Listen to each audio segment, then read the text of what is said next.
Four teenagers held Emma underwater at the community pool, laughing as she struggled to surface. What they didn't know was that her father had been training her for moments exactly like this since she was 5 years old.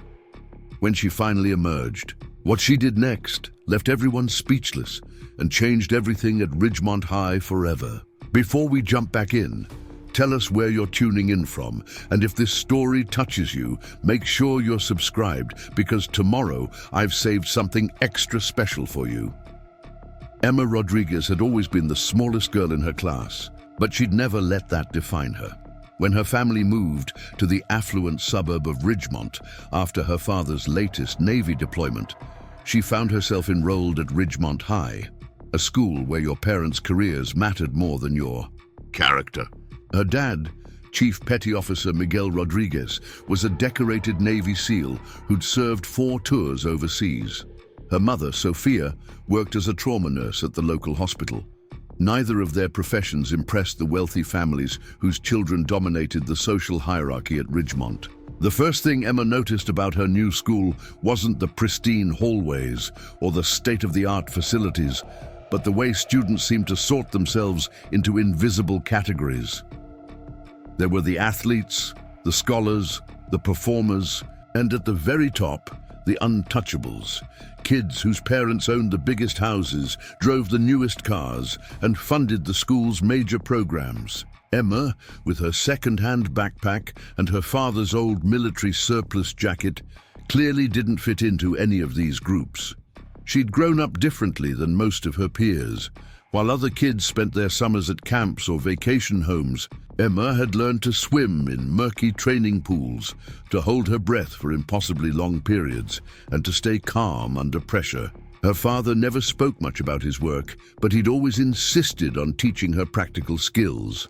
Water safety wasn't just a hobby in their household, it was a way of life.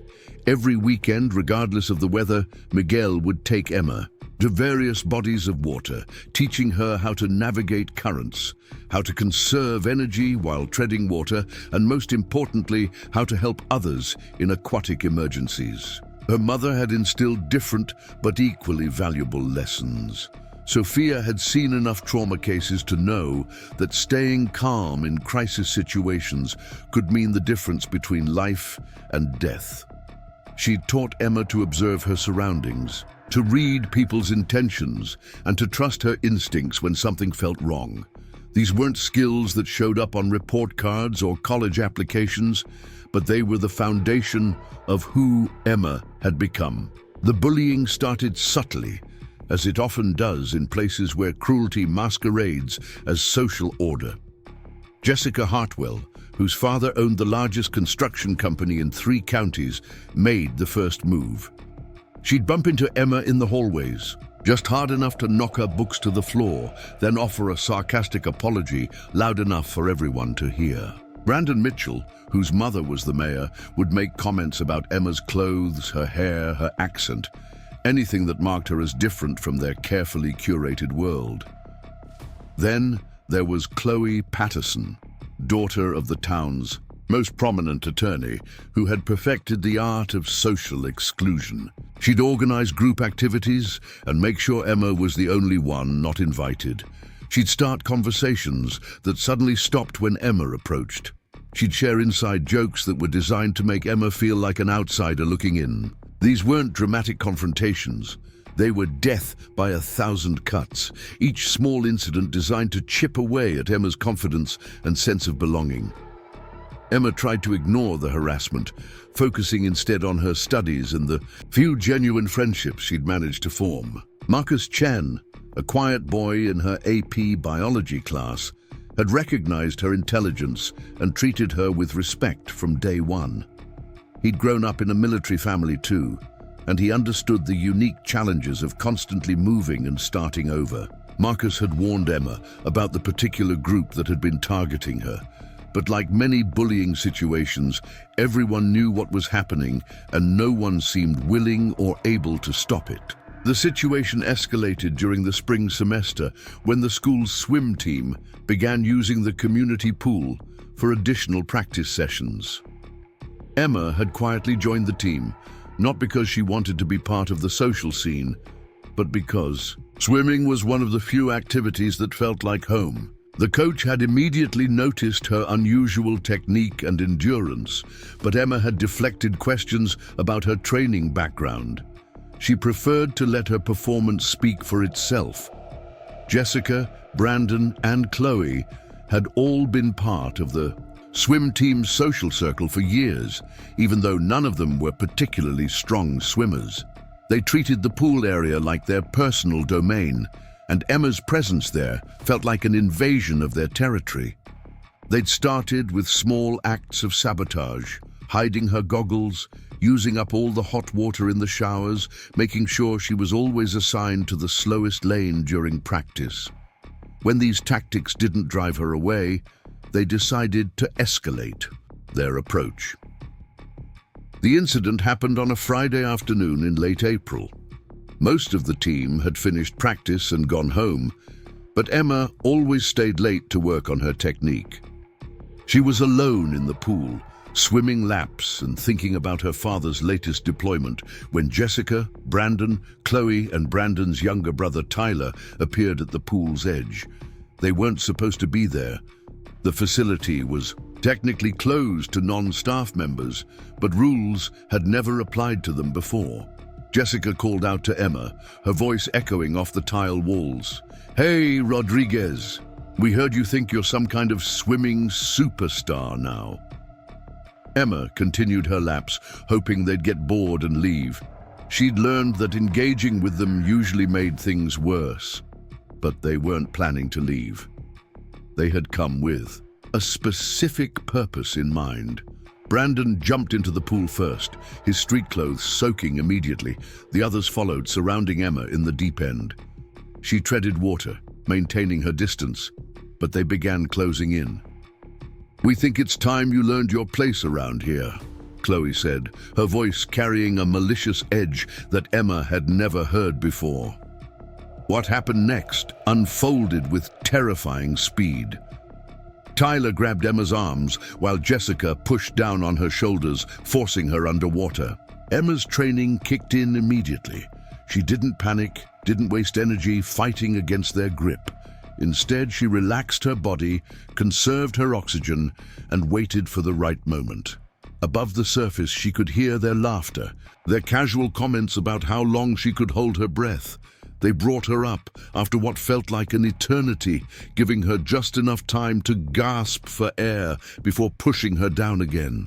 This time, Brandon joined in, adding his weight to keep her submerged. Emma realized with crystal clarity that this wasn't just bullying anymore. This was assault. They were trying to seriously hurt her, maybe even kill her. And they were, treating it like a game. The third time they forced her underwater, Emma made her move. Years of training with her father had taught her exactly how to break free from multiple attackers in aquatic situations. She used Tyler's momentum against him, leveraging his position to break his grip while simultaneously striking upward with her elbow. The impact sent him reeling backward, blood streaming from his nose. Before the others could react, Emma executed a move her father had drilled into her hundreds of times. She grabbed Jessica's wrist, twisted it behind her back, and used the girl's own body weight to drive her face first into the pool wall. The sound of impact echoed through the natatorium like a gunshot. Brandon tried to grab Emma from behind, but she was already moving. She dove underwater, swimming between his legs and surfacing behind him. When he turned around, confused and disoriented, Emma delivered a powerful kick to his solar plexus that sent him gasping and sputtering to the pool's edge. Chloe, seeing her friends incapacitated, tried to swim toward the ladder to escape. But Emma was faster, stronger, and far more skilled in the water. She caught up to Chloe in 3 strokes, grabbed her by the hair, and held her underwater for exactly as long as they had held her. When she finally brought Chloe to the surface, the girl was sobbing, begging, and completely broken. Emma looked at each of them in turn, her voice deadly calm as she spoke. "My father is a Navy SEAL. He's killed people who were better fighters than you'll ever be. I've been training for situations like this since I was 5 years old. If you ever touch me again, if you ever threaten me again, if you ever even look at me wrong again, I will end you. Do you understand me?" The four bullies nodded frantically, too shocked and terrified to speak. Emma climbed out of the pool, gathered her things, and walked toward the exit. As she reached the door, she turned back one more time. "Oh, and by the way, there are security cameras in here. Everything you just did is on tape. I suggest you think very carefully about what story you want to tell." The aftermath was swift and decisive. The security footage showed everything. The premeditated attack, the attempted drowning, and Emma's defensive response. The police were called, charges were filed, and the story spread through social media like wildfire. Within hours, Emma's name was trending on multiple platforms, with people calling her a hero and demanding justice for what she'd endured. Preparing and narrating this story took us a lot of time, so if you are enjoying it, subscribe to our channel. It means a lot to us. Now back to the story. The local news picked up the story, focusing on the courage of a military daughter who'd stood up to her attackers. National media followed, turning Emma into a symbol of resilience and self-defense. Her father, reached by reporters during his deployment, expressed pride in his daughter's actions while emphasizing that she'd only done what was necessary to protect herself. The school district launched a comprehensive investigation into the bullying culture at Ridgemont High. Jessica, Brandon, Chloe, and Tyler were immediately suspended and later expelled. Their parents, facing potential criminal charges and civil lawsuits, quietly moved their families out of the district. The swim coach, who had failed to notice or address the harassment, was fired and replaced with someone who prioritized athlete safety over social politics. Emma found herself in an unexpected position. Students who had ignored her for months suddenly wanted to be her friend. Teachers who had overlooked the bullying now praised her courage. The school administration, desperate to rehabilitate their image, offered her leadership positions and special accommodations. But Emma wasn't interested in the spotlight or the sudden attention. Instead, she used her platform to create real change. She started a peer support group for students who'd experienced bullying, organized self-defense classes for girls, and worked with the administration to implement stricter anti-harassment policies. She spoke at school board meetings, testified before the state legislature about the need for stronger protections for military families, and became an advocate for kids who felt powerless in their own schools. The transformation at Ridgemont High was remarkable. Students began reporting incidents that they'd previously ignored. Teachers received training on recognizing and addressing harassment. The school's culture shifted from one of silent tolerance to active intervention. Emma's story became part of the required curriculum for new students, a reminder that everyone deserved to feel safe in their learning environment. Her father returned from deployment to find his daughter transformed from a quiet, somewhat isolated teenager into a confident young woman who had discovered her own strength. He was proud of her physical skills, but he was even more proud of how she'd chosen to use her experience to help others. Her mother, who had seen so much trauma in her work, was amazed at how Emma had turned her own trauma into a force for positive change. Years later, Emma would reflect on that day at the pool as the moment she truly understood what her parents had been trying to teach her. Strength wasn't just about physical capability or technical skill. It was about standing up for yourself and others when it mattered most. It was about using your advantages, not to dominate, but to protect. It was about turning your pain into purpose and your fear into fuel for change. The 4 students who had attacked her never returned to Ridgemont High. Jessica's family moved across the country, where she struggled to adapt to schools with stricter disciplinary policies. Brandon's political ambitions were derailed when the incident became part of his permanent record. Chloe's parents pulled her out of public school, entirely enrolling her in a private institution where her behavior would be closely monitored. Tyler, the youngest of the group, eventually wrote Emma a letter of apology that was both heartfelt and haunting in its acknowledgement of how close they'd come to committing an unthinkable crime. Emma graduated as valedictorian, earned a full scholarship to the Naval Academy, and went on to become a Navy SEAL herself, one of the few women to achieve that distinction. She never forgot the lesson she'd learned that day in the pool, that sometimes the only way to stop a bully is to show them that you're stronger than they ever imagined, and that true strength comes not from the ability to hurt others, but from the courage to protect yourself and stand up for what's right.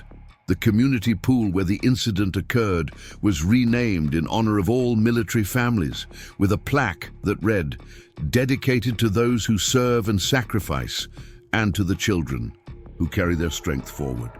Emma's story became legend in Ridgemont, passed down through generations of students as proof that no one, no matter how small, how different, or how outnumbered, ever has to accept being a victim. And in the end, that was the most important lesson of all, that courage isn't the absence of fear, but the decision to act despite it, and that sometimes the smallest person in the room can be the strongest one there. The security cameras at Ridgemont Community Pool had captured everything, but what they couldn't record was the electric tension that had been building for weeks before that fateful Friday afternoon.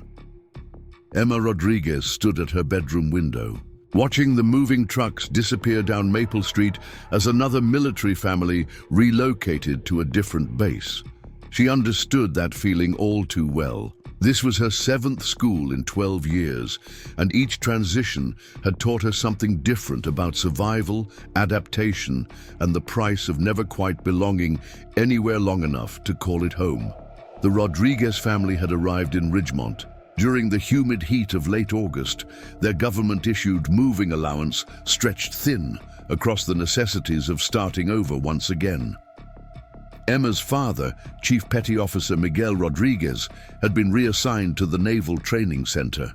45 minutes away, a position that would keep him stateside for the next 3 years if everything went according to plan. For a family accustomed to deployments that stretched across oceans and time zones, the promise of stability felt almost too good to believe.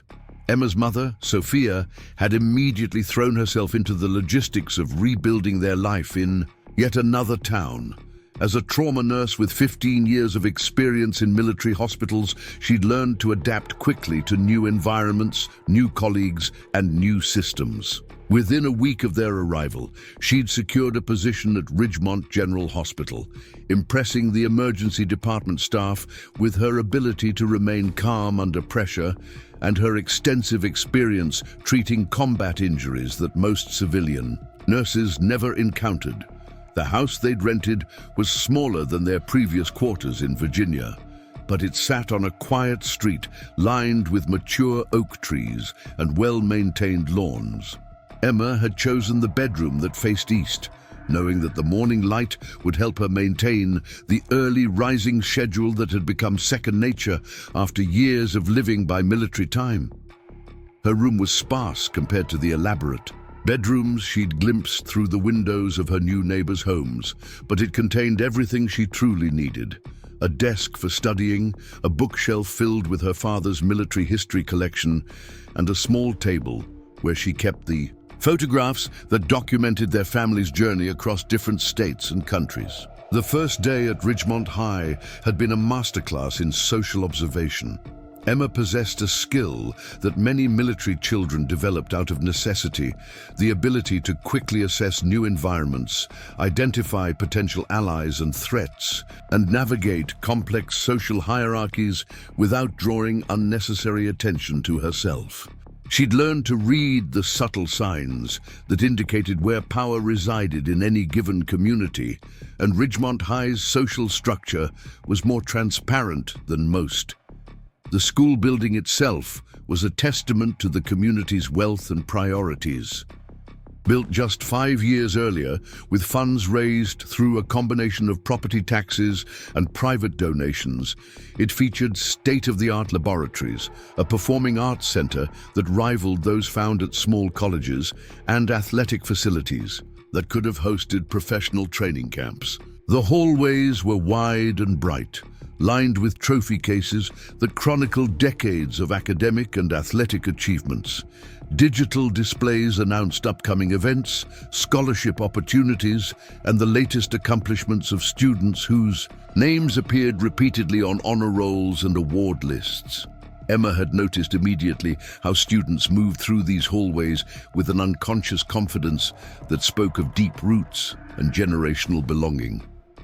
These were kids whose grandparents had walked the same corridors, whose family names appeared on dedication plaques and memorial benches throughout the campus. They carried themselves with the assurance of people who had never questioned their right to occupy space, who had never had to prove their worthiness or defend their presence in any environment. The social divisions were subtle but unmistakable. At the apex of the hierarchy were the students whose families had built Ridgemont's economic foundation.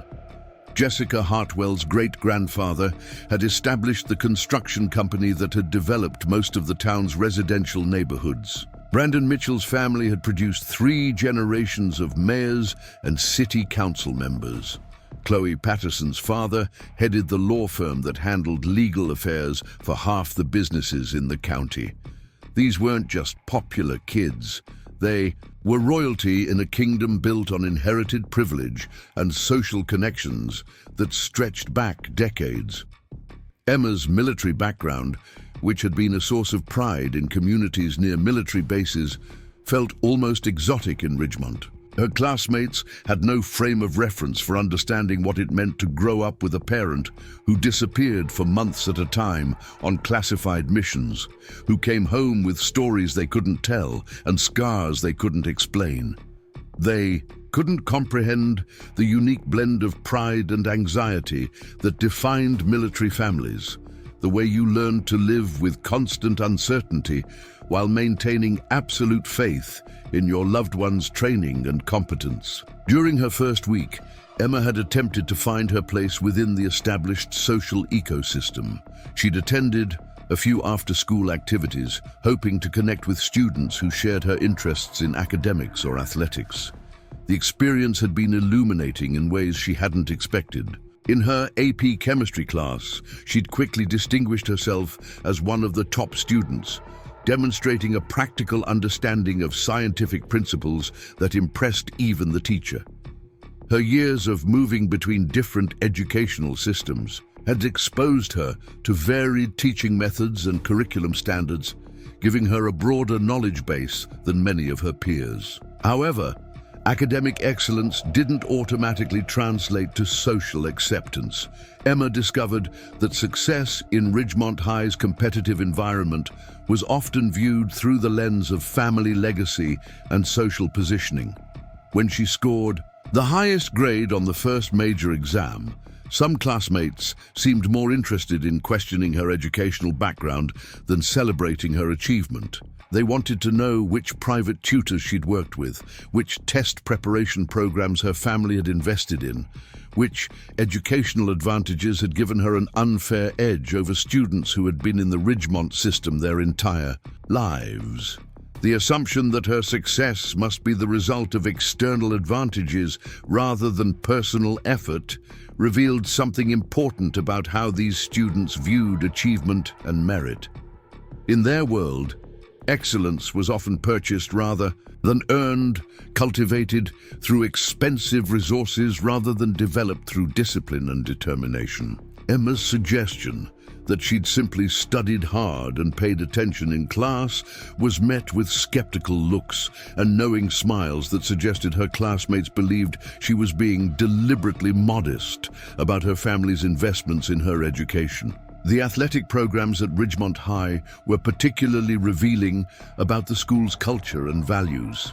Emma had always been drawn to swimming, partly because of her father's emphasis on water safety and survival skills, but also because she genuinely loved the meditative quality of moving through water, the way it demanded complete focus on breathing, technique, and endurance. When she'd approached the swim coach about joining the team, she'd been subjected to an informal interview that seemed designed to assess not just her athletic ability, but her social credentials and family background. Coach Davidson was a veteran instructor who had built Ridgemont's swim program into one of the most successful in the state. His teams consistently won regional championships and sent multiple athletes to Division I universities on swimming scholarships. However, Emma quickly realized that success in his program wasn't based solely on athletic merit. The coach maintained complex relationships with the parents who funded team travel, equipment purchases, and facility improvements. Students whose families contributed significantly to the program often received preferential treatment in terms of event assignments, training opportunities, and scholarship recommendations. Emma's first team practice had been an eye-opening experience in social dynamics disguised as athletic training. The pool deck conversations revealed intricate networks of relationships that extended far beyond the school environment. Team members discussed family vacations to exotic destinations, college preparation programs that cost more than most families' annual income, and summer internships secured through parental connections rather than competitive application processes. Emma listened to these conversations with the detached fascination of an anthropologist studying an unfamiliar culture. Her performance in the water, however, quickly distinguished her from her teammates in ways that couldn't be dismissed or explained away. Emma's technique was unlike anything Coach Davidson had seen in his 20-year career. She moved through the water with an efficiency that spoke of countless hours of specialized training, demonstrating a level of comfort and competence that typically took years to develop. Her endurance was remarkable. Her form was nearly flawless, and her ability to maintain speed over long distances suggested a conditioning program far more rigorous than anything the high school team typically implemented. When Coach Davidson asked about her previous training, Emma had deflected with vague references to family activities and recreational swimming. She wasn't ready to explain that her father had been conducting water survival training with her since she was old enough to walk. She couldn't describe the hours they'd spent in military training pools, learning techniques that had nothing to do with competitive swimming and everything to do with staying alive in hostile aquatic environments. She certainly couldn't mention the combat swimming methods that her father had adapted for civilian use, teaching her to conserve energy, navigate in limited visibility, and help others in emergency situations. The other team members had initially welcomed Emma with the polite enthusiasm that Ridgemont students extended to all newcomers. However, their attitudes began to shift as it became clear that she wasn't just another moderately talented swimmer looking to add an extracurricular activity to her college applications. During time trials, Emma consistently posted results that placed her among the team's top performers, despite having no previous competitive experience.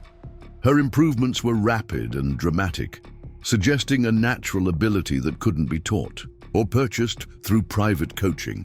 Jessica Hartwell, who had been the team's star distance swimmer for 3 years, found herself suddenly competing for pool time and coaching attention with someone she'd initially dismissed as an insignificant newcomer.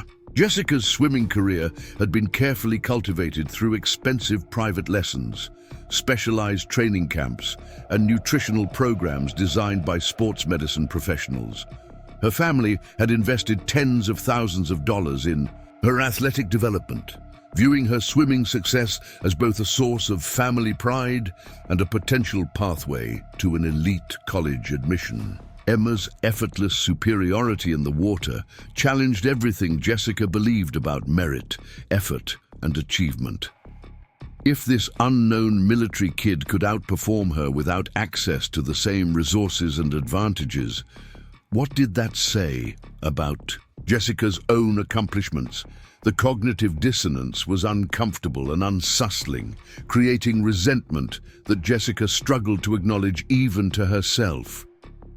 Brandon Mitchell had joined the swim team primarily for social reasons rather than athletic passion. His family's political ambitions required him to maintain a well-rounded profile that would look impressive on future campaign materials. And swimming provided an individual sport where his performance could be highlighted without depending on team dynamics or coach favoritism. Brandon was a competent but unremarkable swimmer whose times had improved slowly over several years of consistent training. Emma's immediate success in events where he'd been working to improve for months felt like a personal affront to his dedication and effort. Chloe Patterson approached swimming with the same strategic mindset she applied to all her activities. As the daughter of Ridgemont's most prominent attorney, she understood the importance of building a diverse portfolio of experiences that would distinguish her in competitive college admissions processes. Swimming provided her with an athletic credential that complemented her academic achievements and volunteer activities. She'd never aspired to be the team's fastest swimmer, but she'd assumed that her consistent improvement and leadership qualities would maintain her status as one of the program's most valuable members. Emma's arrival disrupted those assumptions in ways that felt both personal and professional. The tension that had been building around Emma's presence on the swim team reflected broader anxieties about change, competition, and social positioning that extended far beyond the pool deck. Emma represented something that Ridgemont's established social order wasn't equipped to handle: genuine excellence that couldn't be explained, purchased, or controlled through traditional means. Her success challenged the fundamental assumptions that these students had grown up believing about the relationship between privilege and achievement. Emma herself was largely oblivious to the complex dynamics her presence had triggered. She approached swimming practice with the same methodical focus she brought to all her activities, concentrating on technique improvement and fitness development, rather than social politics or competitive positioning. Her father had taught her to measure success against personal standards rather than comparative rankings, and her mother had emphasized the importance of pursuing excellence for its own psyche rather than for external recognition or social advancement. However, Emma's emotional intelligence, sharpened by years of navigating new social environments, gradually made her aware that her teammates' attitudes were shifting in subtle but significant ways. Conversations that had once included her began, happening just outside her hearing range. Training partners who had initially been eager to work with her started gravitating toward other swimmers. Invitations to team social events became less frequent, and when she did attend, she noticed that discussions often shifted to topics that excluded her or made indirect references to experiences she couldn't share. The exclusion was executed with the sophisticated cruelty that privileged teenagers had perfected through generations of practice. There were no dramatic confrontations or obvious acts of aggression.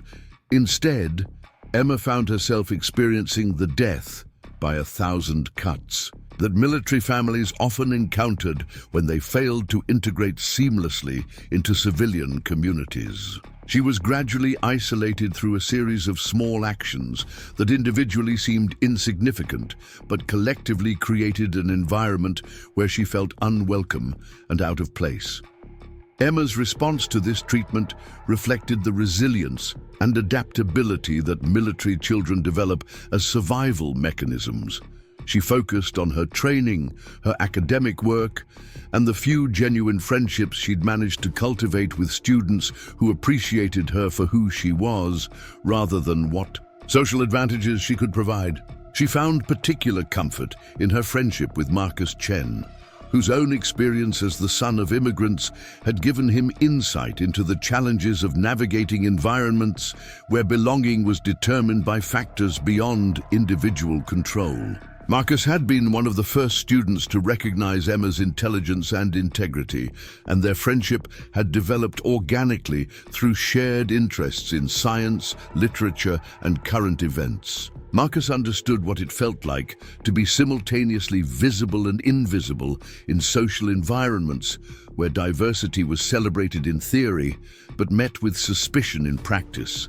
His family had achieved financial success through hard work and sacrifice, but their wealth was recent enough that Marcus remained acutely aware of the differences between earned and inherited privilege. Through her conversations with Marcus, Emma began to understand that her experiences with social exclusion weren't unique or personal.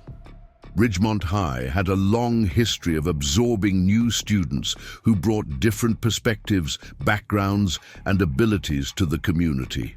However, the school's culture had developed sophisticated mechanisms for maintaining existing power structures while appearing open and welcoming to newcomers. Students who could be easily categorized and accommodated within established social hierarchies were embraced. Those who challenged fundamental assumptions about merit and achievement faced more subtle but persistent resistance. Emma's military background placed her in a particularly complex position within this social ecosystem.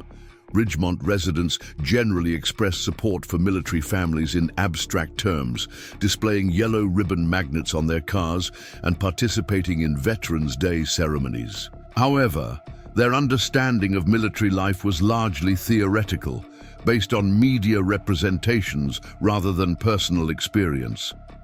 They struggled to comprehend the practical realities of military service, the constant relocations, the family separations, the economic uncertainties, and the unique blend of pride and sacrifice that defined military culture. Emma's presence forced her classmates to confront the gap between their theoretical support for military families and their practical understanding of what military service actually entailed.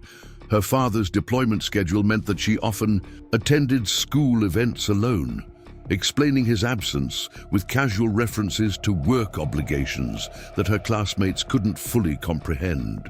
Her family's financial situation, while stable, was built on government salaries and benefits rather than private sector wealth, creating lifestyle differences that became apparent during discussions of college planning, vacation travel, and future career aspirations.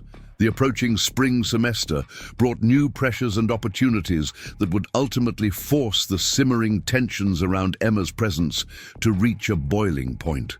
The swim team's practice schedule intensified as they prepared for regional competitions, creating more frequent and intense interactions between Emma and her teammates. Academic pressures increased as students began focusing on standardized test preparation and college application strategies. Social dynamics became more complex as various friend groups solidified their boundaries and allegiances in preparation for the final phase of their high school careers. Emma continued to excel in all her endeavors, maintaining her academic standing while improving her swimming performance and deepening her friendships with the students who appreciated her authentic character. However, her success came at a cost that she was only beginning to understand. Every achievement that distinguished her from her peers also increased the resentment and jealousy that some students felt toward her presence in their carefully ordered world. The stage was being set for a confrontation that would reveal the true character of everyone involved, testing the values that Ridgemont High claimed to embrace while exposing the darker realities of privilege, competition, and social control that lurked beneath the surface of this seemingly perfect community. Emma's strength, resilience, and integrity would soon be tested in ways that her military upbringing had prepared her for, but that no teenager should ever have to endure. The first real sign of trouble came during a seemingly innocent conversation in the school cafeteria on a Tuesday afternoon in early March. Emma had been sitting with Marcus Chen and two other students from her advanced biology class, discussing their upcoming project on marine ecosystems, when Jessica Hartwell approached their table with the calculated confidence of someone accustomed to commanding attention wherever she went. "Emma?" Jessica said, her voice carrying just enough volume to ensure that nearby tables could hear every word. "I was talking to my dad last night about the swim team, and he mentioned something interesting. He said that military families sometimes get special accommodations at public facilities, like reduced fees or priority scheduling. Is that how you've been getting so much extra pool time?" The question was delivered with a smile that didn't reach her eyes, wrapped in the kind of false concern that made the accusation seem almost caring. Emma looked up from her lunch, immediately recognizing the trap that was being set. She'd encountered this particular type of social manipulation before, in different schools and different contexts, but the underlying dynamics were always the same. Jessica wasn't really asking about pool accommodations. She was attempting to undermine Emma's achievements by suggesting that they were the result of unfair advantages rather than genuine ability. The question was designed to plant seeds of doubt in the minds of anyone listening, creating a narrative that would explain away Emma's success while preserving Jessica's own self-image. "I don't get any special treatment," Emma replied calmly, maintaining eye contact while keeping her voice level and neutral. "I practice during the same hours as everyone else, using the same facilities." She could have elaborated, explaining that she often stayed later than other team members because she genuinely enjoyed the training, or that she sometimes arrived early to work on technique drills that her father had taught her. But Emma had learned that defensive explanations often made situations worse, providing more ammunition for people who were determined to find fault, regardless of the facts. Jessica's smile widened slightly, as if Emma's response had confirmed something she'd suspected all along. "Oh, I'm sure you don't ask for special treatment," she said, her tone implying that special treatment might be provided automatically without being requested. "It's just that some of us have been swimming competitively for years, investing in professional coaching and training programs, and it seems unusual for someone to improve so quickly without that kind of background support." The conversation was attracting attention from other students, exactly as Jessica had intended. Brendan Mitchell and Chloe Patterson had materialized at nearby tables, positioning themselves where they could observe the interaction without appearing to be directly involved. Emma recognized that this was a carefully orchestrated performance, designed to accomplish multiple objectives simultaneously. Jessica was establishing herself as the voice of legitimate concern, questioning Emma's achievements while maintaining plausible deniability about her true motivations. She was also creating a public forum where Emma's responses could be scrutinized and interpreted by their peers. Marcus Chen, who had been quietly eating his lunch while listening to the exchange, finally spoke up. "Emma works harder than anyone else on the team," he said, his voice carrying the quiet authority of someone who had observed the situation objectively. "She's usually the first person in the pool and the last person to leave. If she's improving faster than other swimmers, maybe it's because she's more dedicated to training than most people are." Jessica turned her attention to Marcus with the kind of condescending patience that adults sometimes used when addressing children who had missed the point of an important conversation. "I'm sure Emma is very dedicated," she said, emphasizing the word in a way that made it sound somehow insufficient. "But dedication alone doesn't usually produce the kind of results we've been seeing. There are usually other factors involved, like specialized training, nutritional programs, or access to facilities that most students don't have." Emma realized that Jessica was essentially accusing her of cheating, but doing so in language that was subtle enough to avoid direct confrontation while still planting the desired seeds of suspicion. The accusation was particularly insidious because it contained just enough truth to seem plausible. Emma did have access to specialized training, but it came from her father's military background rather than expensive private coaching. She did follow a nutritional program, but it was based on military fitness standards rather than sports medicine. Consultations. She did have experience with advanced training facilities, but they were on military bases rather than exclusive private clubs. The complexity of Emma's actual situation made it difficult to defend herself without either lying or revealing information about her father's career that she preferred to keep private. Chief Petty Officer Miguel Rodriguez had taught his daughter that operational security wasn't just important during deployments. It was a way of life that protected both military personnel and their families from potential threats. Emma had grown up understanding that some details about her father's work were never appropriate to share, even in casual conversations with people she trusted. "My training is pretty standard," Emma said finally, choosing her words carefully. "I've been swimming for a long time, and I try to stay in good physical condition.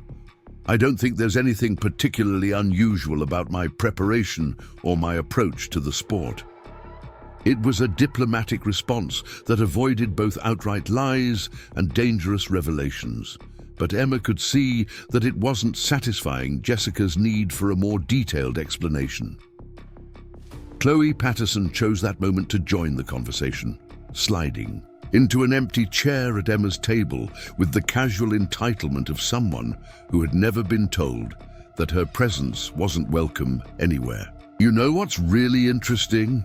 Chloe said, directing her comment to the table in general, but focusing her gaze on Emma. "I was researching college swimming programs last weekend, and I found out that military academies have some of the most intense athletic training programs in the country. Like they train their athletes at a completely different level than civilian schools do." Emma felt her stomach tighten as she realized where this conversation was heading. Chloe had done her homework, researching Emma's background and looking for information that could be used to create doubt about her achievements. The implication was clear. Emma's swimming ability wasn't the result of natural talent or hard work, but rather the product of military training that gave her an unfair advantage over civilian competitors. "Are you planning to apply to a military academy?" Chloe continued, her question delivered with the kind of innocent curiosity that barely concealed its true purpose. "Because if you are, that would explain why your training is so different from what the rest of us are used to." Military academy candidates usually start preparing years in advance, working with specialized coaches and following training regimens that are designed to meet military standards rather than typical high school athletics. Emma found herself in an impossible position. She was being accused of having unfair advantages, but the advantages being described weren't actually available to her. Her father's training had certainly helped her develop exceptional swimming skills, but it wasn't part of any formal military academy preparation program. Chief Petty Officer Rodriguez had taught his daughter water survival techniques because he believed that every person should know how to stay safe in aquatic environments, not because he was grooming her for a military career. The irony of the situation wasn't lost on Emma. These students, who had grown up with every possible educational and athletic advantage that money could buy, were accusing her of unfair advantage because her father had taken the time to teach her practical skills that had nothing to do with competitive swimming. They had access to private coaches, specialized equipment, nutritional consultants, and training facilities that most families couldn't afford. But they were suggesting that Emma's home-taught water skills represented some kind of cheating. "I haven't decided about college yet," Emma said, which was true, even though it sidestepped the larger question about her training background. "I'm focusing on finishing high school and doing my best in whatever activities I'm involved in right now." She was proud of her diplomatic response, which managed to avoid giving Jessica and Chloe the ammunition they were clearly seeking, while still answering their questions honestly. Brandon Mitchell, who had been observing the conversation from a nearby table, finally decided to insert himself directly into the discussion. "You know what I think is really cool about military families?" he said, his tone suggesting that he was about to offer a compliment that would somehow make the previous interrogation seem less hostile. "They get to travel all over the world and experience different cultures. Emma, you must have lived in some amazing places before you came to Ridgemont." Emma recognized this as another type of trap designed to highlight her outsider status while gathering information that could be used against her later. Brandon's question seemed friendly on the surface, but it was actually emphasizing the fact that Emma didn't have deep roots in the Ridgemont community, that she was a temporary resident whose loyalty and commitment to the school could be questioned.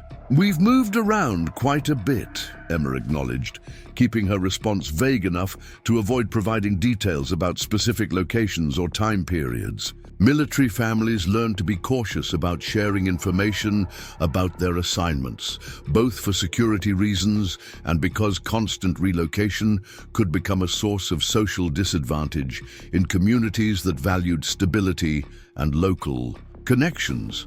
"That must make it hard to maintain long-term friendships," Jessica observed, her comment delivered with false sympathy that barely concealed its critical undertone. "I mean, how do you really get to know people when you're always moving to new places? It must be difficult to form the kind of deep relationships that most of us take for granted." Emma realized that Jessica was suggesting that her military background had made her incapable of forming genuine connections with her current classmates, that her outsider status was somehow permanent and insurmountable. The comment was designed to reinforce Emma's isolation while making it seem like a natural consequence of her family's lifestyle, rather than the result of deliberate social exclusion. "Actually, moving around a lot has taught me to appreciate the friendships I do make," Emma replied, glancing at Marcus with genuine warmth. "When you know that time might be limited, you learn to value the connections you have instead of taking them for granted." It was a subtle counterattack that highlighted the superficiality of relationships based solely on convenience and proximity, but Emma delivered it with enough gentleness to avoid seeming aggressive or defensive. The conversation continued for several more minutes, with Jessica, Chloe, and Brandon taking turns asking questions that seemed designed to gather intelligence about Emma's background, motivations, and future plans. Emma answered as diplomatically as possible, but she could feel the hostility beneath their friendly facade growing stronger with each exchange. These students weren't just curious about her background. They were conducting a systematic effort to find information that could be used to undermine her position within the school's social hierarchy. Marcus Chen, who had been growing increasingly uncomfortable with the direction of the conversation, finally decided to intervene more directly. "You know what's funny?" he said, his voice carrying a hint of irritation that had been building throughout the interrogation. "Emma is probably the most genuine person on the swim team, but you're all acting like there's something suspicious about her success.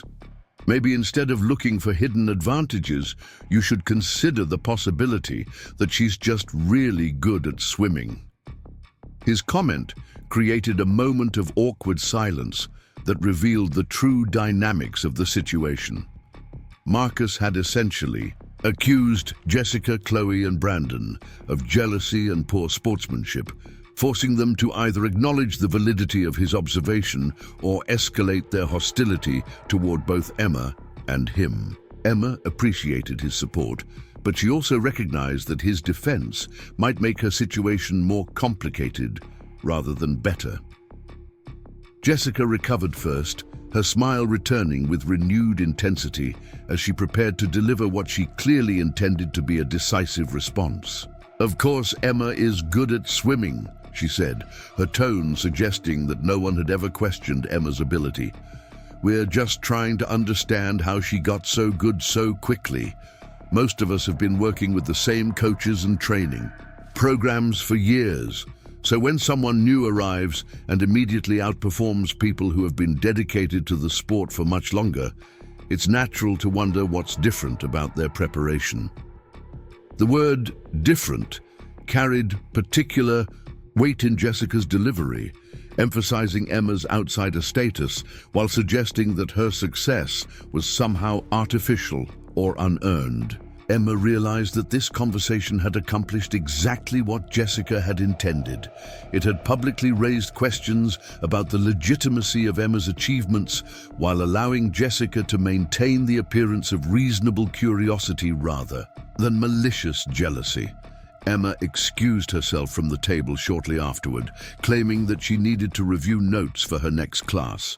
As she walked away, she could hear the conversation continuing behind her, with Jessica, Chloe, and Brandon, discussing the various theories they had developed about Emma's background and training. Their voices carried just enough volume to ensure that Emma could hear their speculation, creating the impression that her departure had freed them to speak more candidly about their concerns.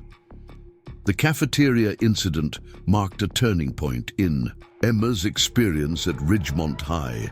What had previously been subtle social exclusion and passive-aggressive behavior was now escalating into more direct confrontation and public questioning. Emma realized that her continued success in swimming was creating pressure that would eventually have to be released in some way, and she began to prepare herself mentally for whatever form that release might take.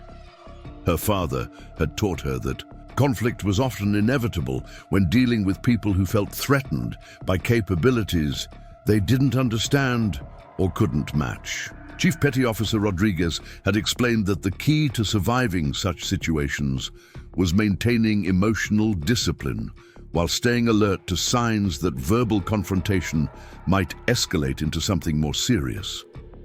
Emma began applying those lessons to her daily interactions at school, monitoring the behavior of Jessica, Chloe, and Brandon for indications that their harassment might intensify. The swim team environment became increasingly tense as the spring season progressed toward its most important competitions. Coach Davidson, who had initially been impressed by Emma's abilities, began showing signs of discomfort with the social dynamics that her presence had created. While he couldn't fault her performance or attitude, he was clearly concerned about maintaining team unity and avoiding conflicts that might disrupt their championship preparations. Emma found herself in the difficult position of trying to excel athletically while navigating social pressures that had nothing to do with swimming, but everything to do with her acceptance within the team structure. She continued to train with the same dedication and intensity that had distinguished her from the beginning, but she was increasingly aware that her every action was being scrutinized for signs of arrogance, entitlement, or social inappropriateness. The situation was further complicated by the fact that Emma genuinely enjoyed swimming and wanted to contribute positively to the team's success. She had no interest in creating drama or challenging the established social order, but her mere presence seemed to threaten relationships and assumptions that had been stable for years. Emma began to understand that sometimes conflict arose not because of what people did, but because of what they represented to others who felt insecure about their own positions or achievements. As March turned into April, the tensions that had been building around Emma's presence at Ridgemont High reached a critical point where something would have to give.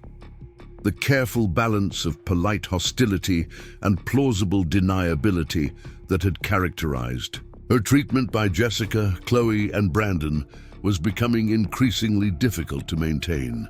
Emma sensed that a more direct confrontation was approaching, and she began to mentally prepare for whatever form that confrontation might take, drawing on the lessons her father had taught her about staying calm under pressure and responding appropriately to threats when they materialized.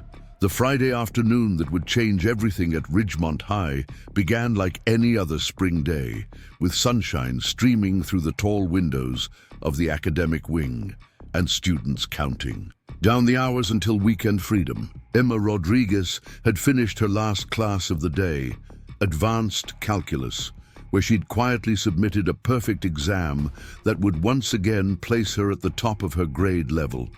She gathered her books methodically, already mentally shifting her focus to the swimming practice that had become both her sanctuary and her source of increasing social tension. The Ridgemont Community Pool was officially closed to student use after 5 o'clock on Fridays, a policy designed to allow maintenance crews to perform weekly cleaning and chemical balancing procedures. However, Emma had developed a routine of arriving early and staying late, using the quiet hours to work on technique refinements that her father had taught her during their countless training sessions. Coach Davidson had given her unofficial permission to use the facility during these off hours, recognizing that her dedication was producing results that reflected positively on the entire program.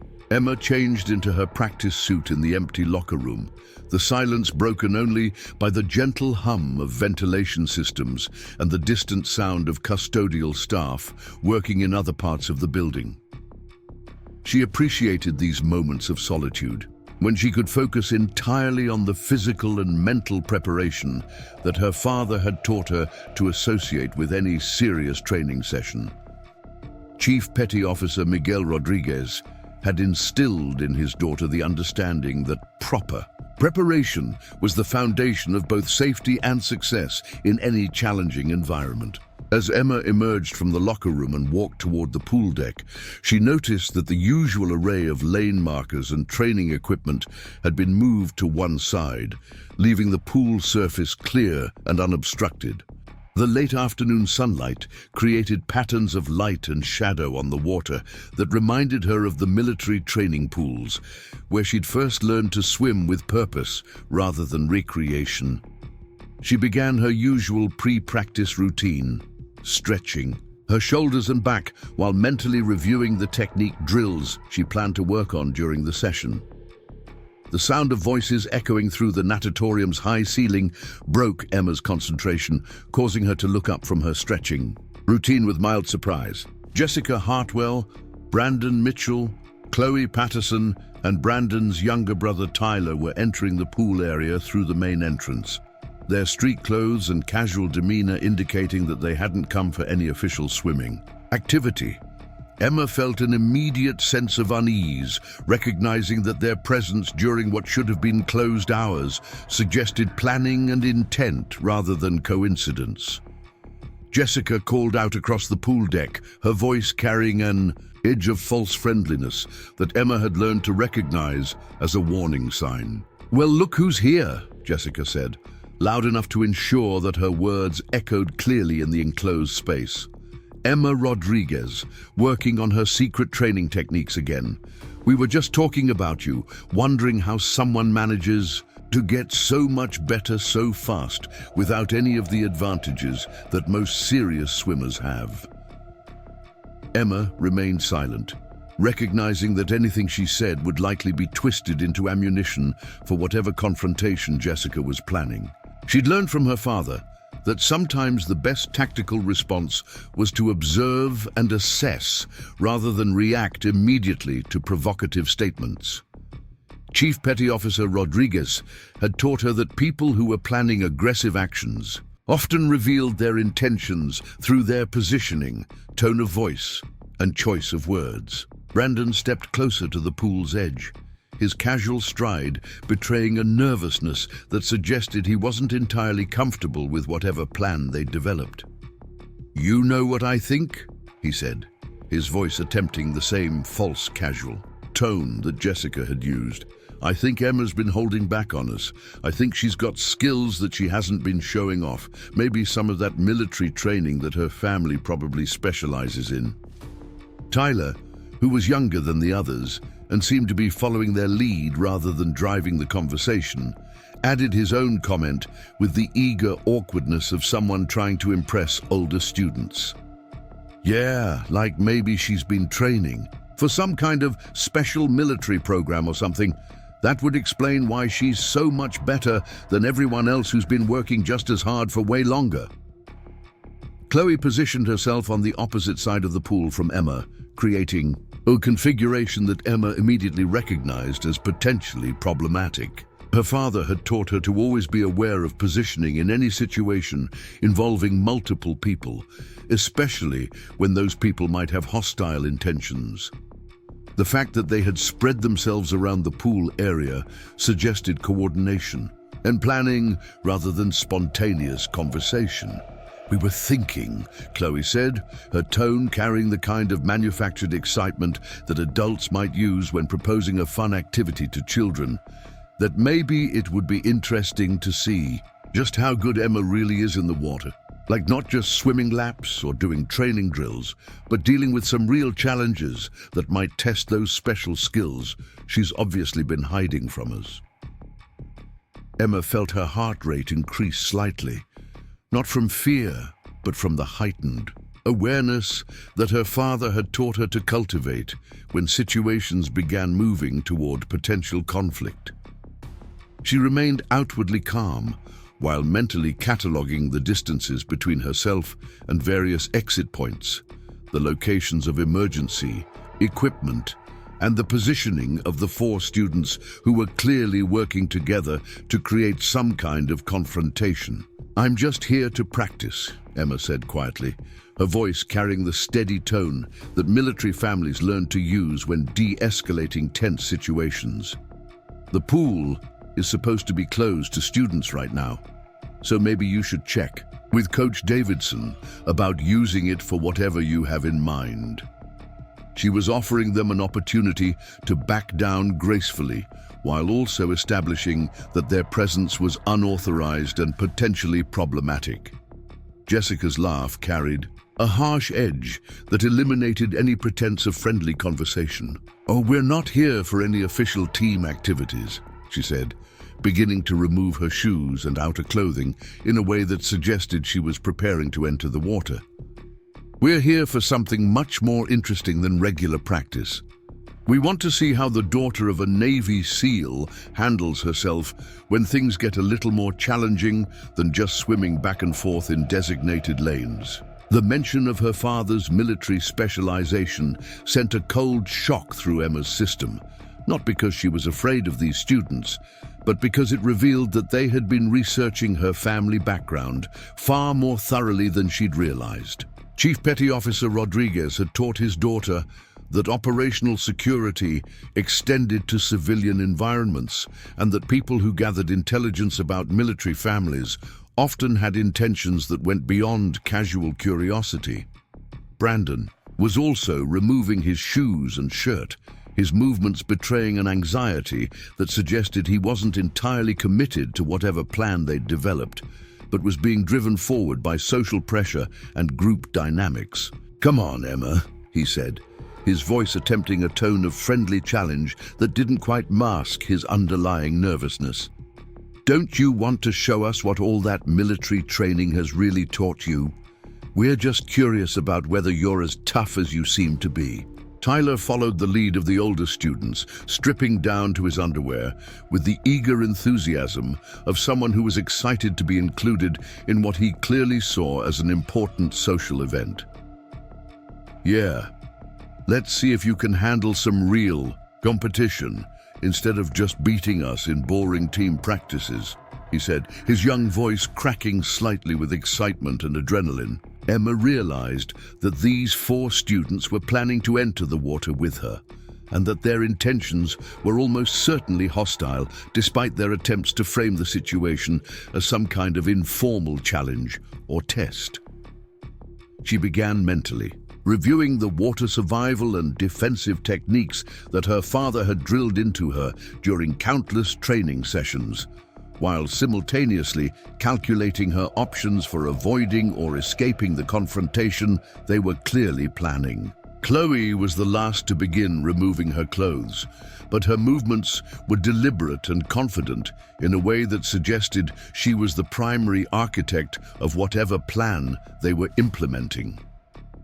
"Here's what we're thinking, Emma," she said, her voice taking on the authoritative tone of someone accustomed to directing group activities. "We're going to get in the water with you, and we're going to see how well you handle yourself when you can't just swim away from your problems. Think of it as a more realistic test of those special skills your family obviously gave you." Emma's training kicked in as she recognized that verbal de-escalation was no longer possible and that these students were committed to some form of physical confrontation. She moved away from the pool's edge, positioning herself where she would have multiple options for movement while keeping all 4 potential attackers within her field of vision. Her father had taught her that maintaining situational awareness was critical in any potentially dangerous encounter. "This isn't a good idea," Emma said, her voice carrying a new tone of authority that reflected her growing certainty that serious conflict was imminent. "Whatever you think you're trying to prove, this isn't the way to do it. You should leave now before this goes too far and people get hurt." She was giving them one final opportunity to reconsider their actions while also preparing herself mentally for the physical confrontation that seemed increasingly inevitable. Jessica entered the water first, her movements deliberate and aggressive as she began swimming toward Emma's position. "Oh, we're way past worrying about people getting hurt," she said, her voice echoing off the water and tile surfaces in a way that made her words sound even more menacing. "We've been watching you for months, acting like you're better than everyone else, showing off with skills that you got from advantages none of the rest of us had access to. It's time for you to learn what it feels like when things aren't quite so easy." Brandon and Tyler entered the water simultaneously, positioning themselves to flank Emma while Jessica approached from the front. Their coordination was amateur but effective, suggesting that they had discussed their strategy in advance, even if they lacked the training to execute it professionally. Emma recognized the tactical formation and began mentally preparing the defensive responses that her father had taught her for exactly this type of situation. Chloe remained on the pool deck momentarily, apparently serving as a lookout or coordinator for the others. "Remember," she called out to her companions in the water, "we're just testing her skills. We want to see how long she can hold her breath when she's not just doing it for practice." The casual way she discussed what was essentially a plan to forcibly hold Emma underwater revealed a level of callousness that shocked Emma, even though she'd been expecting hostile behavior. Emma's years of military family life had taught her to remain calm under pressure, but she'd never been in a situation where multiple people were planning to physically assault her in an environment where drowning was a real possibility. She drew on every lesson her father had taught her about water survival, defensive tactics, and maintaining psychological control when facing superior numbers. The techniques that had seemed like interesting exercises during peaceful training sessions suddenly became life-saving skills in a real crisis situation. Jessica reached Emma first, lunging forward with the awkward aggression of someone who had never been in a real fight, but was driven by months of accumulated resentment and social pressure. "Let's see how tough you really are," she snarled, reaching out to grab Emma's shoulders and push her underwater. Emma's response was immediate and devastating, years of specialized training translating into movements that were both precise and overwhelmingly effective. Instead of resisting Jessica's forward momentum, Emma used it against her, stepping aside and redirecting Jessica's attack in a way that sent the other girl crashing face first into the pool wall. The impact was loud and decisive, immediately, changing the dynamic of the confrontation as Jessica emerged from the water with blood streaming from her nose and a look of shock that revealed she'd never expected to encounter serious resistance. Brandon hesitated for a crucial moment as he watched Jessica's attack fail so dramatically, giving Emma the opportunity to position herself advantageously before he could coordinate with Tyler for a two-person assault. When Brandon finally moved forward, Emma was ready with a response that demonstrated the difference between recreational swimming and combat water survival training. She dove beneath Brandon's reaching arms, emerged behind him, and delivered a precise strike to pressure. Points that her father had taught her would temporarily disable an attacker without causing permanent injury. Tyler, seeing both Jessica and Brandon neutralized in rapid succession, began to reconsider his enthusiasm for the confrontation. However, Chloe's voice from the pool deck drove him forward with sharp commands that revealed her as the true leader of the assault. "Don't let her get away with this," Chloe shouted, her voice carrying a fury that suggested the situation had escalated far beyond what she'd originally planned. "Show her what happens when people don't know their place." Tyler's attack was clumsy and desperate, driven more by peer pressure than tactical thinking. Emma's response was almost gentle compared to what she'd done to Jessica and Brandon, using Tyler's youth and inexperience to control him without inflicting serious harm. She trapped his arm in a hold that rendered him helpless while keeping his head above water, demonstrating both her superior skill and her restraint in dealing with someone who was clearly in over his head. Chloe finally entered the water herself, but by then, the dynamics of the situation had changed completely. Instead of 4 attackers overwhelming one victim, Emma had systematically neutralized each threat while maintaining complete control of her own safety and positioning. Chloe found herself facing someone who had revealed capabilities far beyond anything she'd anticipated, and her confidence evaporated as she realized that her carefully planned assault had become a disaster. "My father didn't just teach me to swim," Emma said, her voice carrying a cold authority that none of her classmates had ever heard before. "He taught me to survive. He taught me to defend myself against people who mistake kindness for weakness and silence for vulnerability. You made the mistake of thinking that because I didn't fight back against your psychological bullying, I couldn't fight back against physical assault." Emma's calm recitation of her capabilities while maintaining control over Tyler and keeping the others at bay demonstrated a level of mental discipline that shocked her attackers into silence. They had expected fear, desperation, and possibly panic. Instead, they encountered someone who was completely in control of both herself and the situation. Someone whose military training had prepared her for scenarios far more dangerous than anything they could devise. "You're going to get out of this pool," Emma continued, her voice never rising above conversational level despite the gravity of the situation. "You're going to leave this building. You're going to stay away from me from now on, and you're going to remember that the next time you decide to physically assault someone, you might encounter someone who's prepared to respond with appropriate force." The 4 students complied with Emma's instructions with a speed that demonstrated their complete understanding of how thoroughly their positions had been reversed. Jessica, still bleeding from her encounter with the pool wall, was the first to exit the water, followed quickly by Brandon and a shaken Tyler. Chloe lingered momentarily, seemingly unable to process how completely her plan had failed before finally acknowledging that the confrontation was over and that she was no longer in control of the situation.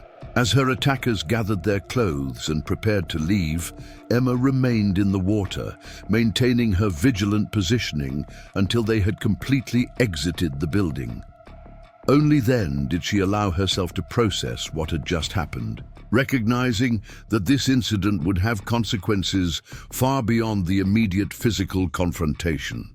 She had successfully defended herself, but she had also revealed capabilities that would fundamentally change how people at Ridgemont High perceived her.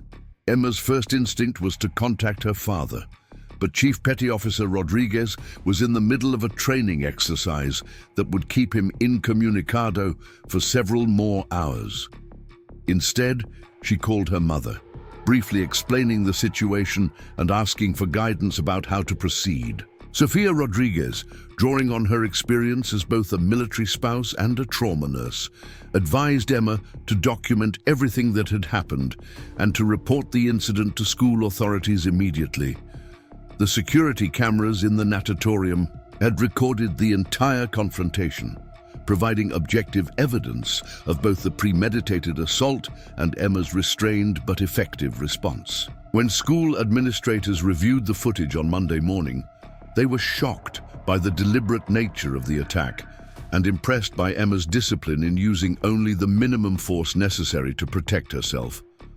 The incident sparked a comprehensive review of Ridgemont High's policies regarding student safety, bullying prevention, and crisis response procedures. Jessica, Brandon, Chloe, and Tyler faced immediate suspension pending a full investigation, with the possibility of criminal charges being filed depending on the outcomes of police interviews and legal consultations. Their parents, confronted with video evidence of their children's actions, struggled to reconcile the assault with their previous understanding of their kids' characters and values. The incident forced the entire Ridgemont community to confront uncomfortable questions about privilege, accountability, and the culture that had enabled such behavior to develop. Emma's response to the attack became a viral sensation when security footage was leaked to social media platforms, generating millions of views and sparking conversations about self-defense, military family experiences, and the importance of standing up to bullies. Military communities rallied around Emma's story, praising both her restraint and her effectiveness in defending herself against multiple attackers. Self-defense instructors used the footage as a teaching tool, highlighting Emma's tactical awareness and disciplined response to a dangerous situation. The transformation at Ridgemont High was swift and comprehensive. Students who had previously been indifferent to bullying began reporting incidents and supporting victims. Teachers received training on recognizing and addressing harassment before it escalated to physical violence. The school board implemented new policies requiring immediate intervention in cases involving threats or intimidation, with consequences that reflected the serious nature of such behavior. Emma found herself in the unexpected position of being both celebrated and somewhat feared by her classmates. Students who had previously ignored or dismissed her now approached with a mixture of respect and caution, uncertain how to relate to someone who had demonstrated such decisive capabilities under pressure. Emma handled the attention with the same quiet dignity she'd shown throughout her time at Ridgemont, focusing on her studies and continuing to support other students who faced harassment or exclusion. The swim team dynamic changed dramatically as well. Coach Davidson, impressed by Emma's performance under pressure and her restraint in dealing with the assault, appointed her as team captain for the following season. Emma used her new leadership position to establish training programs that emphasized not just athletic excellence, but also mutual support, respect, and inclusive team culture. The toxic hierarchy that had previously defined the team was replaced with an environment where all swimmers were valued for their contributions and effort. Chief Petty Officer Rodriguez, when he finally learned about the incident, expressed pride in his daughter's handling of a dangerous situation, while also using it as a teaching moment about the responsibilities that came with superior training and capabilities. He emphasized that Emma's restraint had been as important as her effectiveness, demonstrating the discipline that distinguished trained defenders from mere fighters. The incident reinforced his belief that proper preparation and training were essential for protecting oneself and others in an unpredictable world. Emma's story became part of Ridgemont High's institutional memory, referenced in orientation programs and anti-bullying initiatives as an example of both the consequences of harassment and the importance of developing inner strength and self-reliance. Students learned that quiet people weren't necessarily weak people, that backgrounds different from their own might include experiences and capabilities they couldn't imagine, and that treating others with respect wasn't just morally right, but also practically wise. Years later, Emma would reflect on that Friday afternoon as a turning point not just in her own life, but in her understanding of how individual actions could create ripple effects that transformed entire communities. She had defended herself out of necessity, but her response had sparked changes that made Ridgemont High a safer and more inclusive environment for countless other students. The incident taught her that sometimes the most powerful response to aggression wasn't retaliation, but demonstration of superior character and capability combined with restraint and wisdom. The 4 students who had attacked Emma eventually faced the consequences of their actions in ways that shaped the rest of their lives. Jessica's family moved to another state, where she struggled to rebuild her reputation and social connections. Brandon's political aspirations were permanently damaged by the criminal record he acquired from the assault charges. Chloe learned to channel her leadership abilities in more positive directions, eventually becoming an advocate for anti-bullying programs. Tyler, the youngest of the group, used the experience as motivation to develop better judgment and more empathy for others. Emma's transformation from quiet newcomer to respected leader demonstrated that strength came in many forms, and that the most dangerous opponents were often those who appeared least threatening. Her story became a legend at Ridgemont High, inspiring other students who felt powerless or excluded to develop their own sources of inner strength and resilience. The pool where the confrontation occurred was eventually dedicated to military families, with a plaque honoring those who served and the children who carried forward their values of courage, discipline, and service to others. The months following, the pool incident transformed not just Emma Rodriguez's life, but the entire fabric of Ridgemont High's social ecosystem in ways that no one could have predicted. What had begun as a desperate attempt by 4 privileged students to humiliate someone they perceived as a threat had evolved into a comprehensive examination of power, privilege, and the true meaning of strength within their community. Emma found herself navigating a complex new reality where her actions had elevated her from invisible outsider to reluctant symbol of resistance against institutional bullying. The legal proceedings that followed the assault moved through the juvenile justice system with unprecedented speed, largely due to the crystal-clear security footage that documented every moment of the premeditated attack. District Attorney Michelle Brennan, herself a military veteran, took personal interest in the case after reviewing the evidence and recognizing the sophisticated nature of Emma's defensive response.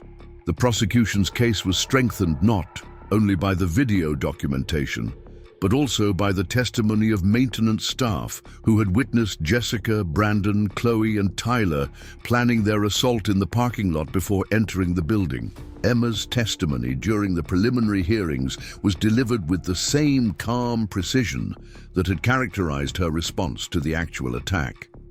She described the months of escalating harassment that had preceded the physical assault, providing specific examples of the psychological warfare that the 4 defendants had employed to isolate and intimidate her. Her detailed recollection of events, combined with her obvious reluctance to seek revenge rather than justice, impressed both legal professionals and community members who attended the proceedings. The defense attorneys representing the 4 attackers struggled to develop a coherent strategy for protecting their clients from the consequences of actions that had been so thoroughly documented. Initial attempts to characterize the incident as a prank gone wrong or teenage roughhousing were quickly abandoned, when prosecutors demonstrated the premeditated nature of the assault and the real danger that Emma had faced. The lawyers eventually settled on arguing for leniency based on their client's youth and previous clean records, while emphasizing their family's standing in the community and their potential for rehabilitation. Jessica Hartwell's family hired the most expensive criminal defense attorney in the state, but even their considerable resources couldn't overcome the reality of what the security cameras had captured. Jessica's father, whose construction company had built half the residential developments in Ridgemont, found his business relationships strained as community members struggled to reconcile their professional connections with their moral disgust at his daughter's actions. The Hartwell family's social standing, built over 3 generations of civic involvement and charitable contributions, crumbled as details of Jessica's systematic harassment campaign became public knowledge. Brandon Mitchell's situation was particularly complicated by his family's political aspirations and public profile. His mother, Mayor Patricia Mitchell, faced intense pressure to resign from office as community members questioned her fitness to lead a town whose values she had clearly failed to instill in her own son. The mayor's attempt to characterize her son's actions as an isolated mistake was undermined by testimony from other students who described a pattern of entitled behavior that stretched back to elementary school. Brandon's assault conviction effectively ended the political dynasty that the Mitchell family had been building for decades. Chloe Patterson's father, senior partner at the law firm that handled legal affairs for most of Ridgemont's major businesses, found himself in the unprecedented position of watching his professional reputation suffer because of his daughter's criminal behavior.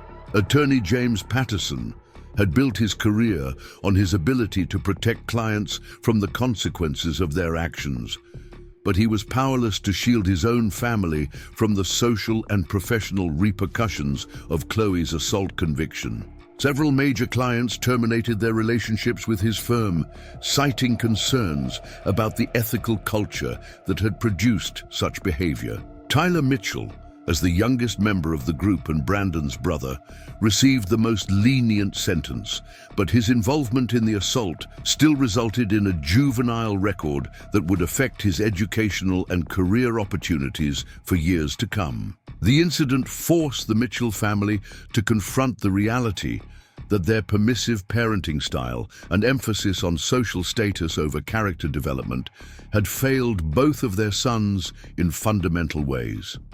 The community response to the incident revealed deep divisions within Ridgemont's social structure that had previously been hidden beneath a veneer of civic harmony and shared prosperity. Military families and working-class residents rallied around Emma's story, seeing it as validation of their long-held belief that the town's elite families had been allowed to operate by different rules for too long. Many parents shared their own stories of watching their children be excluded or mistreated by the same social circle that had produced Emma's attackers. Emma's mother, Sofia Rodriguez, found herself unexpectedly thrust into a leadership role within the community's efforts to address systemic bullying and social exclusion. Her experience as a trauma nurse gave her unique insights into the psychological damage that sustained harassment could inflict on young people, and her military family background helped her understand the cultural dynamics that had made Emma a target.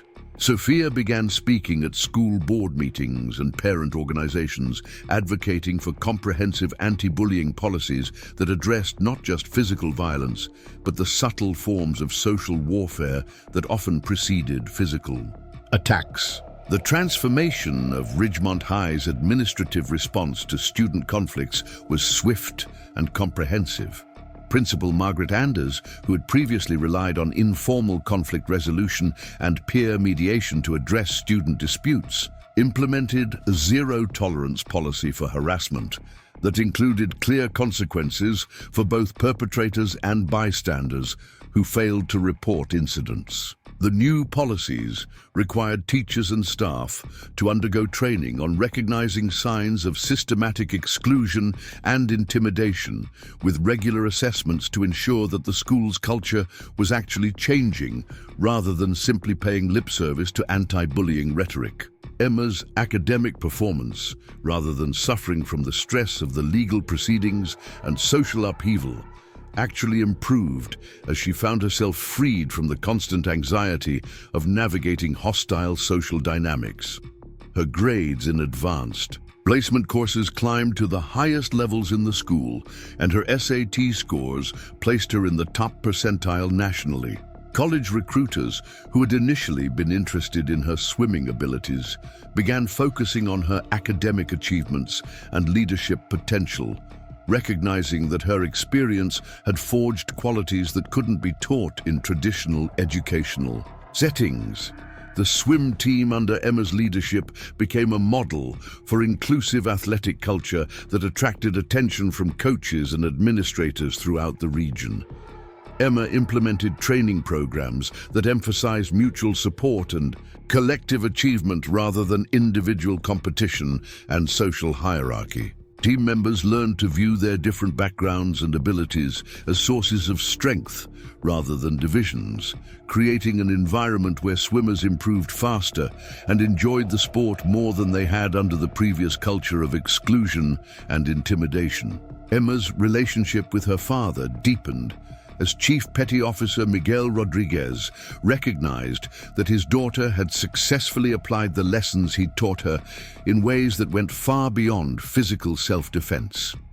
Their conversations about the incident and its aftermath became opportunities for Emma to understand the broader implications of military values in civilian contexts. Miguel was particularly proud of Emma's restraint and proportional response during the assault, noting that her ability to neutralize threats without causing unnecessary harm demonstrated true mastery of defensive principles. The media attention surrounding Emma's story continued for months after the initial incident, with news outlets using her experience to explore broader issues of bullying, military family experiences, and the effectiveness of different approaches to conflict resolution. In educational settings, Emma granted few interviews, but when she did speak publicly, her focus was always on encouraging other students to seek help when facing harassment and emphasizing that violence should only be used as a last resort when safety was threatened. Emma's college application process became a subject of intense interest throughout Ridgemont, with community members speculating about which prestigious institutions would compete for someone who had demonstrated such exceptional character under pressure. However, Emma surprised many people by choosing to attend the United States Naval Academy, following in her father's footsteps while also blazing her own trail as one of the few women pursuing the challenging path toward becoming a Navy SEAL. The decision to pursue a military career was influenced by Emma's recognition that her experience at Ridgemont had revealed both her capabilities and her calling. She understood that the discipline, training, and values that had enabled her to survive and overcome the harassment she'd faced were the same qualities that would serve her well in protecting others who couldn't protect themselves. Emma's choice to attend the Naval Academy was seen by many as a continuation of the service tradition that had shaped her character, but she viewed it as the beginning of her own unique contribution to causes larger than herself. The 4 students who had attacked Emma faced varying degrees of success in rebuilding their lives after serving their sentences and completing court-mandated counseling programs. Jessica Hartwell's family relocated to Phoenix, where she struggled to adapt to a new social environment that didn't automatically defer to her family's wealth and status. The assault conviction followed her through high school and college applications, limiting her options and forcing her to confront the reality that actions had lasting consequences regardless of family resources. Brandon Mitchell's political aspirations were permanently derailed by his criminal record. But the experience ultimately led him to pursue a career in social work, where his understanding of privilege and its abuses helped him connect with young people who were struggling with similar issues. His transformation from entitled aggressor to empathetic advocate was gradual and difficult, requiring years of therapy and community service to overcome the toxic attitudes that had led to his assault on Emma. Chloe Patterson channeled her natural leadership abilities into advocacy work, eventually founding a non-profit organization that provided legal assistance to students facing harassment and discrimination in educational settings. Her personal experience as both perpetrator and reformed advocate gave her unique credibility when working with school administrators and policymakers to develop more effective anti-bullying strategies. Tyler Mitchell, benefiting from being the youngest member of the group and having the least leadership role in the assault, was able to rebuild his reputation more successfully than the others. His experience became a cautionary tale that he shared with younger students, helping them understand how peer pressure and poor judgment could lead to life-altering mistakes. Tyler's willingness to take responsibility for his actions and his genuine remorse made him an effective spokesperson for programs designed to prevent similar incidents.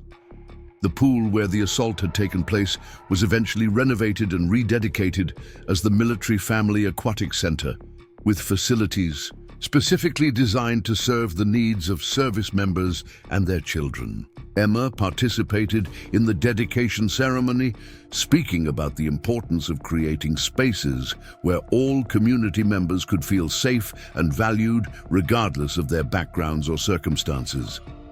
The center became a symbol of Ridgemont's commitment to honoring military families while also serving as a reminder of the consequences of allowing bullying and exclusion to go unchecked. Emma's high school graduation ceremony was attended by military personnel from across the region, who came to honor a young woman who had represented the best values of military families while demonstrating that strength and courage could be expressed through restraint and wisdom as well as physical capability. Her valedictorian speech focused on the importance of using individual talents and advantages to protect and support others, rather than to dominate or exclude them. The scholarship offers that Emma received from civilian universities were substantial and prestigious, but her decision to attend the Naval Academy was met with widespread support from both military and civilian communities. Her choice was seen as a continuation of her family's service tradition, but also as a personal mission to develop the skills and platform necessary to create positive change on a larger scale. Emma's years at the Naval Academy were marked by the same quiet excellence that had characterized her time at Ridgemont High, but with the added benefit of being in an environment where her military background was an advantage rather than a source of isolation.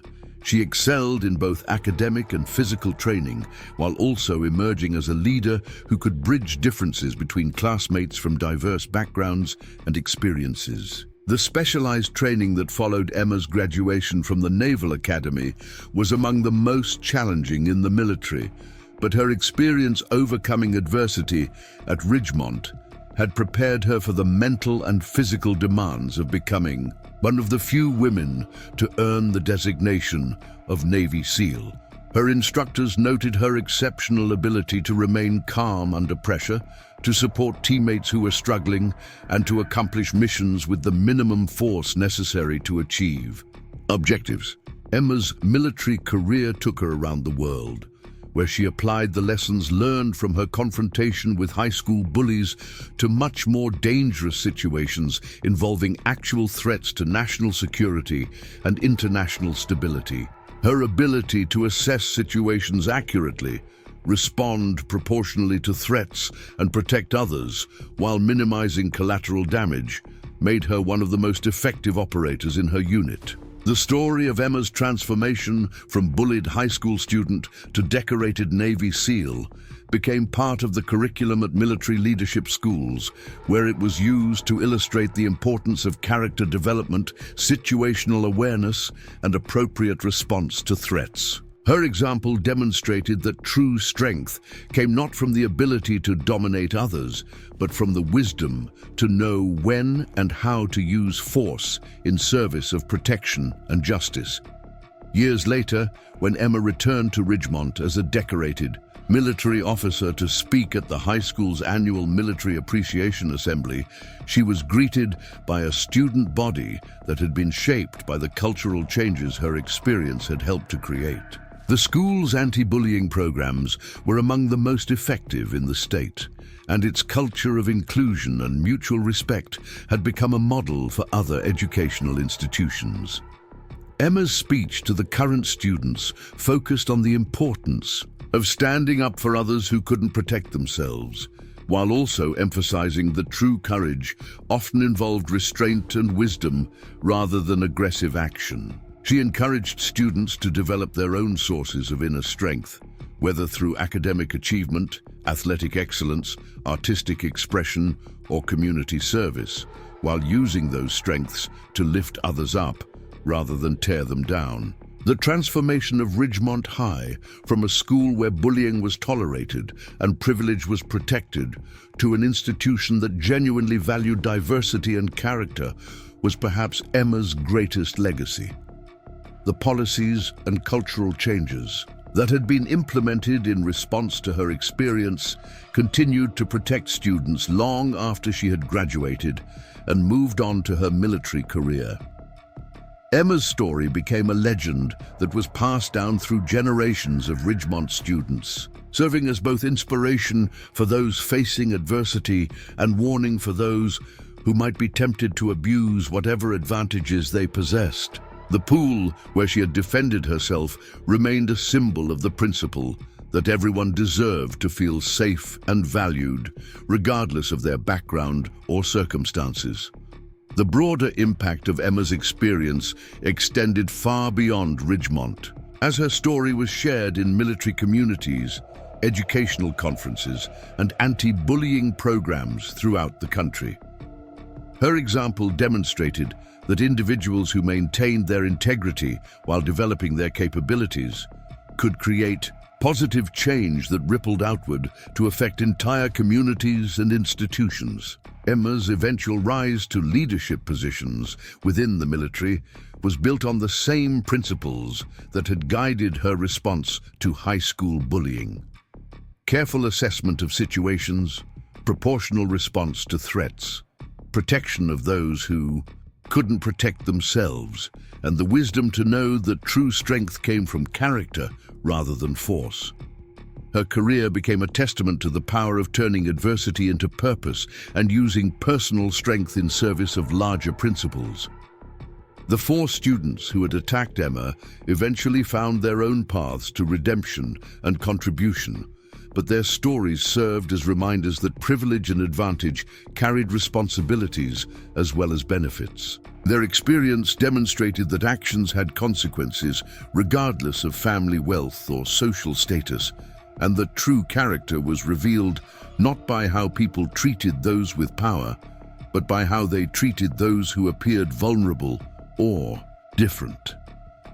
The lasting lesson of Emma's story was that courage came in many forms, but the most powerful courage involved standing up for principles even when doing so was difficult or dangerous. Her example inspired countless other young people to develop their own sources of strength and to use those strengths in service of justice, protection, and community building rather than domination or exclusion. Up next, you've got 2 more standout stories right on your screen. If this one hit the mark, you won't want to pass these up. Just click and check them out.